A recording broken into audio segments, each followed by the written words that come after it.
अस्सलाम वालेकुम। मुझे कहते हैं नाज़ी और मैं बनाने जा रही हूँ एग प्लांट के पकोड़े।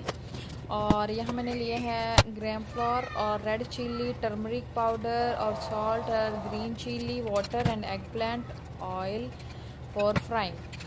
तो यहाँ जो है मैंने वो सारे स्पाइस जो ऐड कर दिए हैं ग्राम फ्लोर में। इसके बाद मैंने इसको पानी के साथ इसका बैटर बना लिया है, जो कि बहुत ज़्यादा थिक नहीं होना चाहिए, थिन होना चाहिए, ताकि जो एग प्लांट हम काटें, हम मैंने राउंड शेप में काटा है। उसके बाद मैंने इसके अंदर विनीगर लगाया। विनीगर लगाने की वजह ये है कि ये अंदर से फीका होता है, ताकि इसका टेस्ट जो है वो अच्छा आ जाए।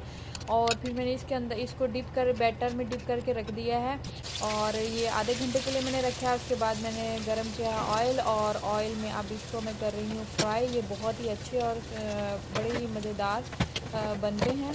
आई होप कि आपको मेरी रेसिपी पसंद आएगी। पसंद आए तो शेयर ज़रूर। अस्सलाम वालेकुम। मुझे कहते हैं नाज़ी और मैं बनाने जा रही हूँ एग प्लांट के पकोड़े।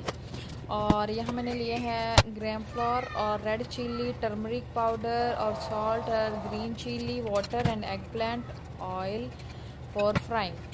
तो यहाँ जो है मैंने वो सारे स्पाइस जो ऐड कर दिए हैं ग्राम फ्लोर में। इसके बाद मैंने इसको पानी के साथ इसका बैटर बना लिया है, जो कि बहुत ज़्यादा थिक नहीं होना चाहिए, थिन होना चाहिए, ताकि जो एग प्लांट हम काटें, हम मैंने राउंड शेप में काटा है। उसके बाद मैंने इसके अंदर विनीगर लगाया। विनीगर लगाने की वजह ये है कि ये अंदर से फीका होता है, ताकि इसका टेस्ट जो है वो अच्छा आ जाए।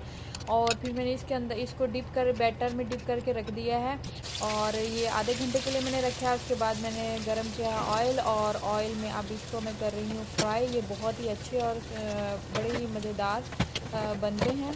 आई होप कि आपको मेरी रेसिपी पसंद आएगी। पसंद आए तो शेयर ज़रूर।